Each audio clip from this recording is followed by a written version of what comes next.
আসসালামু আলাইকুম। আজকে আপনাদের দেখাবো ইলিশ মাছ ফ্রাই করা, কিভাবে 100, 200, 500 মানুষের ইলিশ মাছ ফ্রাই করবেন আপনারা। আর এই জায়গায় ইলিশ মাছ আমি প্রথম প্রসেসিং করে রাখছি, দেখেন তৈল। এখানে আমি 1.5 লিটার পরিমাণ তৈল দিয়েছি 100 মানুষের ইলিশ মাছ ফ্রাই করার জন্য। আর আমি 10 পিস করে ইলিশ মাছ দেবো একসাথে, তার মানে 10 বার হয়ে যাবে। আর 10 বার হলে আপনার ইলিশ মাছ লাগবে আমার সর্বোচ্চ 10 পিস ইলিশ মাছ হতে সময় লাগে 5 মিনিট।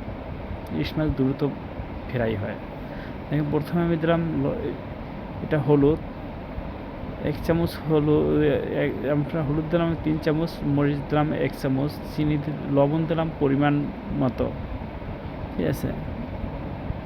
দেখেন কীভাবে তেলে আমরা এগুলো রেডি করে সব আপনারা দেখাবো সুন্দরভাবে।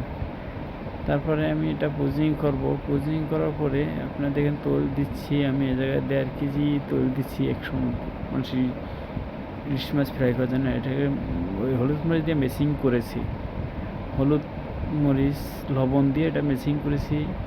মেশিং করে দেখেন কড়া করে ভেজেছি এবং কতগুলো মাছ দেখেন কত সুন্দরভাবে ভেজেছি, টাটকা টাটকা করে মাছগুলো ভাজা হয়েছে। আপনারা সব দেখবেন, সুন্দরভাবে দেখাচ্ছি। আপনার 10 পিস করে দিচ্ছি, মাছগুলো ভেজে ফেলছি, অনেক সুন্দর মজাদার মাছ।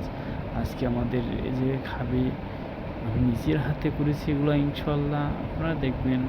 খালি ভাবেন যে অবশ্যই কীভাবে করে, আমি সহজভাবে দেখাচ্ছি। আপনার সব কিছু আপনার লবণ দেবেন পরিমাণ মতো। এই জায়গায় আপনি 3 চামচ 4 চামচ 3 চামচ হলুদ দিছি আমি, আর 1 চামচ মরিচ দিছি, লবণটা পরিমাণে দিছি। মাছটা তেলে ফ্রাই করে ভেজে নিচ্ছি। আপনারা সব দেখেছি সুন্দর কীভাবে ফ্রাই করতেছি, কীভাবে ভাজছি এবং উঠাচ্ছি, সবই দেখাচ্ছি আপনাদের দেখেন।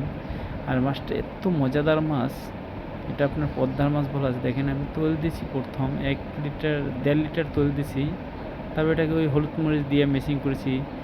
যেটা বললাম হলুদ মরিচ আপনার 3 চামচ হলুদ দিছি, 4 চামচের 1 চামচ মরিচ দিছি, আর লবণ দিছি আমি এই জায়গায় 1.5 চামচের মতো লবণ দিছি 100 মানুষের ইতে ইলিশ মাছ ফ্রাইতে, ঠিক আছে। আপনারা সহজে ভাজতে পারবেন। আর এটা আমি 10 পিস করে দিয়া কড়াইতে ফ্রাই করেছি, ঠিক আছে। আর আপনার 100 মানুষের ফ্রাই করতে কত